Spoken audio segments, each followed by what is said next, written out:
convierte casi en un vicio hacer un archivo que recogiera pues todo el material informativo que pudiéramos buscar de la obra literaria y de la obra pictórica de mi hermano, que bueno, en mi caso pues estaba disperso.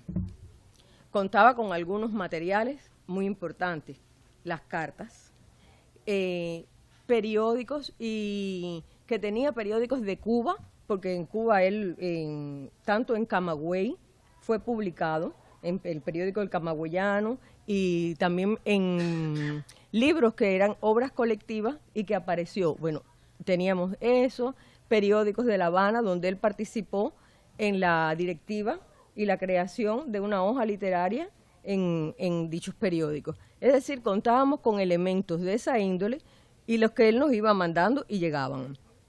Contábamos con elementos de esa índole, más fotos y todo ese arsenal que va guardando la familia, que lo hace más bien bueno, porque es la familia y porque le gusta saber de dónde vino el abuelo o algo así, y que nunca uno piensa, pues bueno, que le va a dar otro uso, pero las cosas de la vida, ¿no? Entonces, por eso les digo, en el 2002 ese no era nuestro proyecto.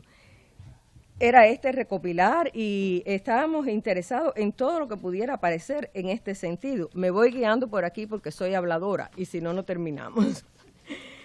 Este archivo nos llevó bastante tiempo organizarlo, porque las cartas nosotros las leíamos con el sentido familiar, qué nos contaba, qué pasaba y todo eso. El hecho ya de comenzar a verlas como parte de un archivo nos fue dando la imagen de que tenían, vamos a decir, material de archivo, que tenían muchos elementos, tanto de su vida personal que iban ocurriendo, como de su obra que estaba en ese momento él procesando, y que con ese escape que uno tiene con la familia, contaba, le voy a poner de esta forma, no le voy a poner de esta otra, ahora le escribí, no la van a publicar. Todos esos pequeños detalles que parecen insignificantes y que en un momento determinado nos han dado la alegría de ver que sirven de guía o de estímulo para que otra persona emprenda también un camino de la investigación en la obra de Severo. También ya cuando yo vengo para acá, pues tengo que dar gracias a la internet abierta, que tantos espacios vacíos me dejó llenar. Porque volviendo al caso de las cartas, ya como una anécdota, por ejemplo, llegaba una carta y decía, obtuve un premio muy importante, en la próxima les detallo todo, pero esa llegó, pero la próxima nunca la recibimos. Se perdió en los mares, se perdió, no sé, no llegó a nuestras manos. Entonces, entre lo que se demoraba la ida y el regreso de la carta, el tema se disipaba, se perdía. ¿Qué tuve que hacer? Pues bueno, por eso les digo lo valioso de la internet, comenzar a ver cómo unía todos esos agujeros que me iban quedando o eslabones perdidos para poder hacer un archivo que lleva una información detallada y con cierta rigurosidad. El hecho de que creáramos también una página web de la Fundación me permitió mantener comunicación ya, que nos escribieran los interesados en investigaciones y en tesis de las distintas universidades, y pudiera decir con mucho orgullo de muchas universidades que estudian la obra de Severo, y nos fueran, como vamos a decir, indicando la pauta de qué eran los elementos que más, por los elementos que más preguntaban, que nosotros teníamos que seguir buscando. Aparte de que ya les vuelvo a repetir que se convierte, por si acaso alguno va a empezar un archivo, en un gran vicio de no dejarlo jamás, busca y atesora. Esto sirvió que esta página, que en sus inicios estaba en español, que ahora está en inglés, y que tenemos proyecto de próximamente ponerla en francés y en alemán, pues permitiera esa comunicación, y nos fue dando quizás la visión. Allí yo creo que fue donde empezó un poquito a surgir la idea de que quizás en un libro que retomara todos estos datos de índole personal y sobre todo de su obra literaria, que creo que es muy importante, pues iba a facilitar que también los estudiosos y los interesados tuvieran una especie, vamos a decir, de guía. Esa fue mi intención inicial. Además de algo muy importante, mi hermano no era dado a hacer biografías lineales o clásicas. Si a él le preguntaban tu fecha de nacimiento, él decía eso mismo que usted citó. Mi mamá estaba vestida con un traje azul y una pamela blanca, y mi padre llevaba un traje blanco con un clavel en la solapa. Es decir, muy bonito el hecho, pero ¿cuál fue tu fecha de nacimiento? Entonces, esos pequeños detalles, al pasar el tiempo, a veces traen falsas informaciones, por error o porque falta la información. Y también quisimos, sin llegar a ser una biografía, recogerlo dentro del libro. El peso fundamental del libro, les repito, son las cartas familiares, ¿no? Que utilizo no en toda su extensión, porque voy llevando el libro guiándome por su obra y por aspectos que no fueran tan familiares, sino más generales, ¿no? Y un poco por respeto, porque bueno, es una carta familiar que considero que no debe ser puesta toda es profeso abierta al público, ¿no? No porque dijera nada, sino porque es una carta familiar. Escojo el testimonio y digo nuestros testimonios de un poco cómo vimos la vida en nuestros respectivos momentos, en nuestros distintos lugares, y también puedo decir de cómo la vida nos permitió que la viéramos, ¿no? Y comienzo a narrar hechos concretos, porque trato de evitar el decir mi hermano me dijo o yo sé, porque me dijo muchas cosas, pero yo creo que si me las escribió, y ustedes la pueden ver en su obra literaria y en las cartas que he puesto, hay ya una especie de testimonio, no vamos a decir que confiable o no confiable, porque si dijera mi hermano me dijo, ¿para qué iba a decir una cosa que no es? Pero sí que les permite mucho más guiarse a través de, cuando utilizo un libro, de inspirarse en ese libro o una entrevista, y es de sus propias palabras de donde tomo el término que voy a usar. Traté de hacer un paralelo dentro de las posibilidades de cómo fue nuestras vidas en los tiempos que la estuvimos juntos y en los tiempos en que, bueno, nos separamos, cómo la vida fue evolucionando y nos permitió ver o no ver los elementos que nos iban rodeando. Y por eso dividí el libro en 3 partes: Cuba, la travesía y París. Cuba y París son los 2 capítulos más extensos. La travesía la pongo porque es su separación por primera vez de la familia, porque las cartas son bellísimas, preciosas, como va relatando todo su travesía, lo último que ve de Cuba, las montañas, las luces, qué pasó entre sus compañeros en ese momento. Y creo que, bueno, que tienen una poesía tan grande que no era de no ponerlas, de prohibirle a los demás que también la disfrutaran. Cuba sí la divido en 2 partes, Camagüey y La Habana.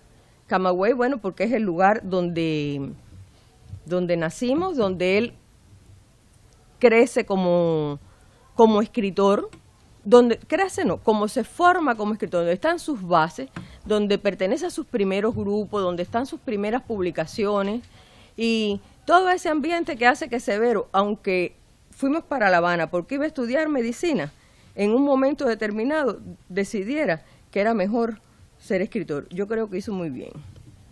Y La Habana, porque en La Habana, pues, que fue eso lo que motiva el viaje, el hecho de que terminara ya sus estudios de bachillerato, donde fue primer expediente, donde tuvo todos los premios del mundo, y en La Habana, porque él comenzaba su carrera de medicina, que se vio truncada, pues, bueno, porque ya empezaba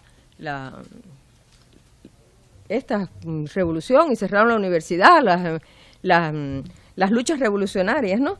Y cerraron la universidad y todo eso. Bueno, en ese tiempo, pues vamos a decir que sirvió de provecho para que Severo, que empezó a trabajar en una agencia publicitaria, también hiciera una gran vida en el ámbito cultural y en el ámbito literario. Y yo tuviera la dicha de, con mi corta edad, conocer a Virgilio Piñera, conocer a Manolo Díaz Martínez, de personas que iban a mi casa todos los días y con las cuales pues se estableció, más allá del hecho literario en sí, pues una amistad profunda. que todavía con los vivos se conserva, como es con el caso de Manuel Díaz Martínez. Esa fue La Habana. Entonces, bueno, ya le pongo Travesía, que le expliqué lo que era, y comienza París, que en París yo le pongo a ese capítulo Esplendor y Decisiones. Porque sí es verdad que París le ofrece una vida de gran esplendor en cuanto a su cultura y en cuanto a lo que se la puede ofrecer a cualquier otra persona que sepa que es la meca del mundo en ese sentido, o por lo menos una de las. Y Decisiones, porque en esa etapa que vamos a considerar bien conflictiva, del que se iba de su país y decidía que no iba a truncar su carrera de estudio o sus posibilidades como ser humano, o lo que deseaba hacer y no regresaba, ya era bien vetado y se producía en ese momento que decidías escoger lo que considerabas que era tu destino o tu deseo de hacer, se producía la ruptura con el resto de la isla y de tus familiares si los tenías dentro. Yo quise todo esto estructurarlo, pues como explicó el doctor, con sus libros, con entrevistas, con sus ensayos, pero no era eso solo lo que buscaba. Yo quería buscar algo más que me diera la idea de en realidad el paralelo que estaba haciendo y lo que mi hermano y yo teníamos en común, y quería expresarlo. Y por eso la primera estrofa le dedico el libro al amor. Yo considero que el amor es una coraza muy fuerte que lo protege a uno y lo incita a llevar muchos caminos en la vida. Y nosotros tuvimos la dicha, los dos, de conocer el significado del amor dentro de nuestra familia. En mi casa, con mis padres. Mis padres que no leyeron a Macarenco, no leyeron a Piaget, pero tenían un sentido de la vida, de cómo educar y qué tenía que aprender la persona, del respeto al semejante, de lo que pensaba y lo que quería hacer, y del derecho de uno de defender lo suyo. Eso nos lo inculcaron con mucho amor, con mucho cariño, y creo que a los dos nos sirvió. Nos sirvió para enfrentarnos a las muchas cosas que tuvimos que pasar. Por eso la otra dedicatoria es a las familias separadas por causas ajenas a su voluntad. Son muchas las familias que se separan, pero no todas, porque no pueden dejar de hacerlo. Algunas se separan por otras cuestiones y pueden volverse a reunir.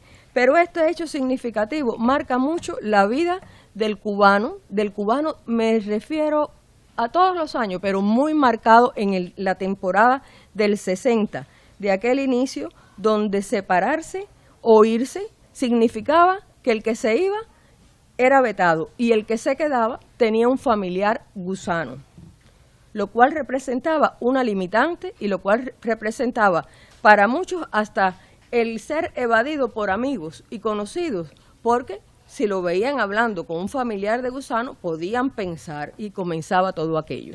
Es decir, toda esa etapa la tuvimos que pasar, y por eso quise dedicar mi libro a esa parte del tema familiar que también nos tocó vivir, desgraciadamente.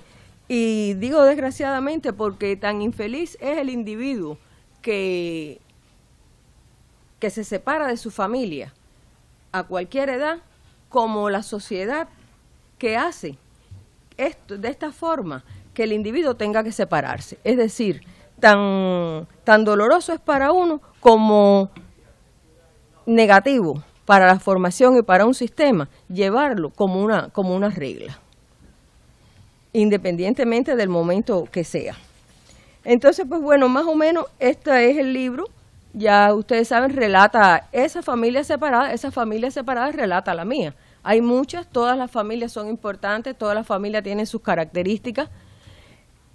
En la formación del individuo siempre van a tener un punto vital que se va a recordar siempre, que se va a llevar presente, y por eso quise yo en este libro, que me costó mucho trabajo hacer, porque esas cartas eran muy familiares, y entonces retomarlas de nuevo, había veces que lo veía con ese sentido de de archivar y de hacerlo, pero a veces las tenía que dejar, porque es la forma que nos queda o que siempre tuvimos de estar unidos a mi hermano, que nos escribió en muchas ocasiones y en muchas temporadas casi diario, que también demuestra su anhelo. Por eso también en muchas ocasiones yo he discrepado de los que dicen Severo Sarduy fue exiliado en París, y el exilio no tiene lugar. El exilio es una condición ética y moral. No importa que sea en París, siempre daña, siempre se extraña lo que se quiere y se forma. El libro no es un libro político, en lo más mínimo, porque si yo hubiese querido hacer un libro político, que cualquier cubano puede hacerlo, pues no hubiese tenido que hablar de mi hermano. Hay material para hacerlo. Pero yo trato de enmarcarlo y trato de todos los hechos que voy tocando, situarlo en el momento en que ocurren y darle un poco de información sobre todas las nuevas generaciones que no pasaron por eso, de qué puede haber producido eso, porque hasta nosotros mismos, en nuestra vida cotidiana, muchos de los hechos que pasaron, le decíamos, ¿por qué? ¿Por qué? Aquí buscando y buscando y buscando, he podido decir, pasó por esto. ¿Por qué Severo deja de publicar no se sacan más sus artículos ni más nada en los periódicos de Cuba? Bueno, porque se fue cerrando la información. Eso es un hecho que está con fechas, cuánto los periódicos desaparecieron vamos a decir, del aire, como las emisoras también. Y todo esto trajo como que llevar un material que hablara de una bienal o algo, era algo que rompía un poco aquel globo cerrado que se fue armando y que se infló tan rápido que no hubo ni posibilidades de darse cuenta que se estaba haciendo. Por eso es que lo voy situando, pero en realidad mi mayor deseo fue con este testimonio que sirviera en lo posible en todo el proceso de investigación, en todo el proceso de estudio de la obra de mi hermano. Y traté de hacerlo con la mayor rigurosidad y con el amor que siento por él. Y sin más, pues me gustaría entonces conversar con ustedes si es que desean hacer alguna pregunta. Muchas gracias.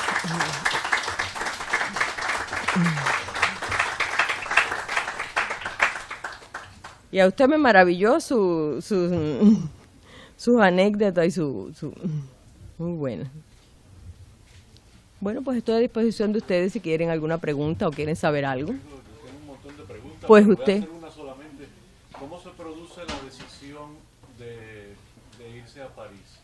¿Deja continuar los estudios? ¿Cómo? Bueno, en el libro yo la relato. Ese es uno de los hechos que digo que por eso hay que ir armando poco a poco las estructuras. Porque la beca que les dan a ese grupo, que fue bien numeroso, es una beca para que vayan a realizar estudios que también venían a Estados Unidos, ¿no? Estos que van a Europa podían escoger el país y van a España.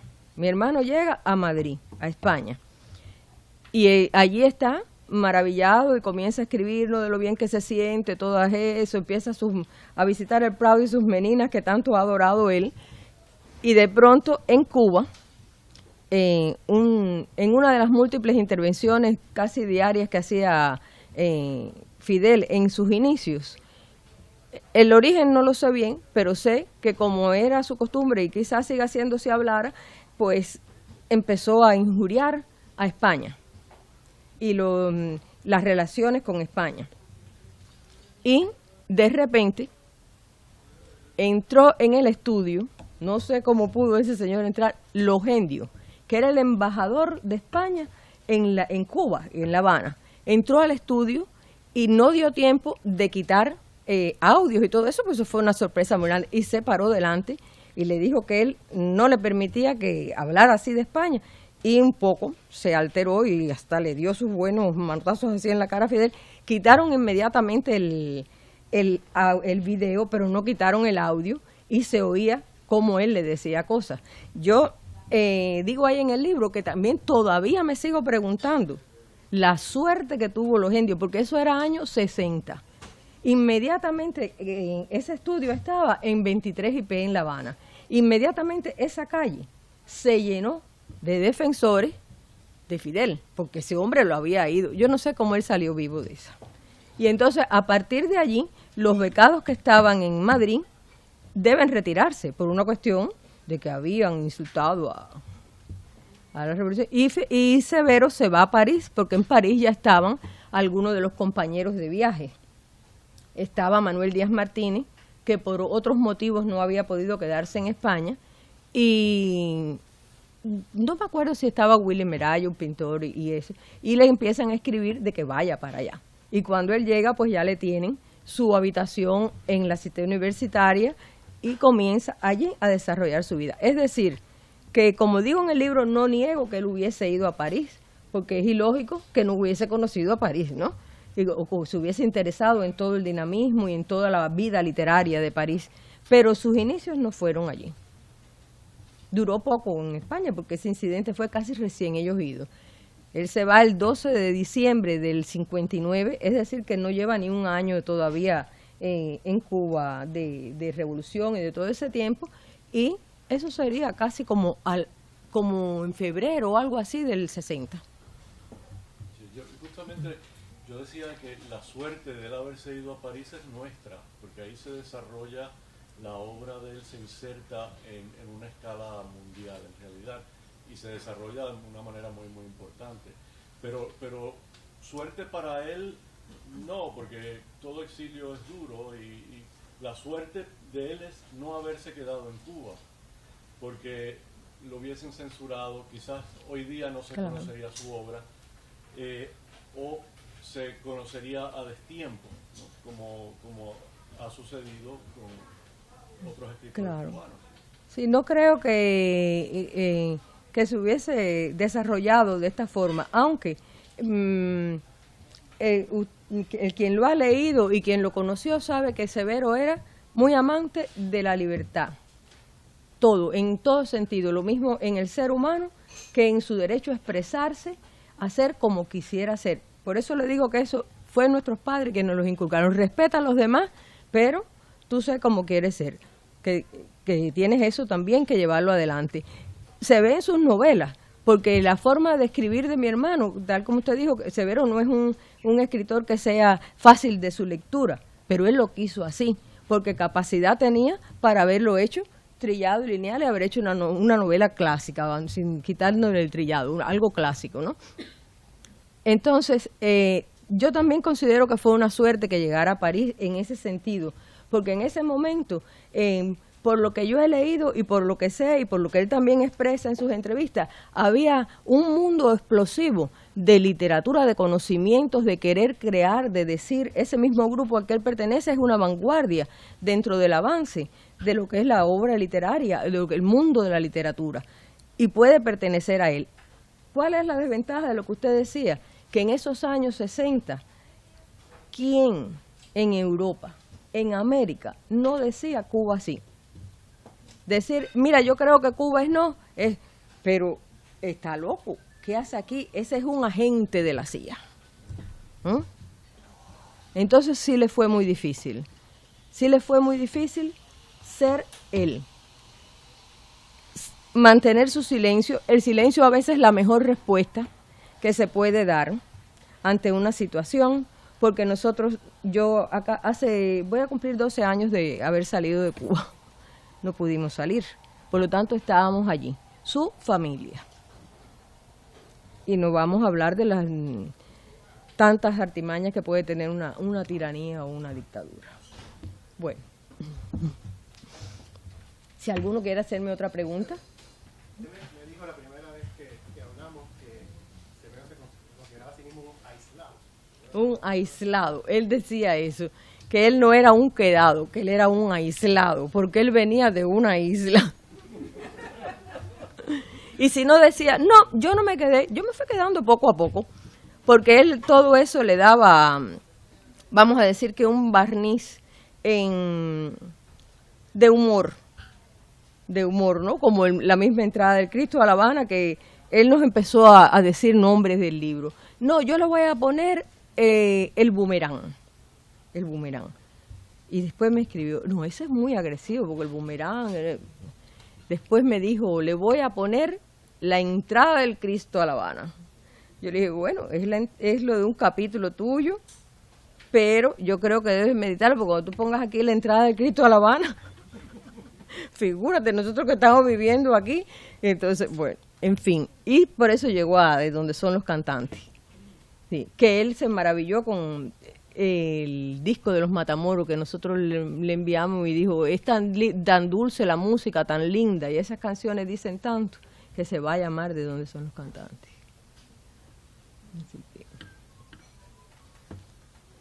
¿alguna otra pregunta? ¿O alguna otra opinión? Si no, pues bueno, les reitero las gracias. Ha sido muy agradable estar con ustedes en este encuentro. Muchas gracias.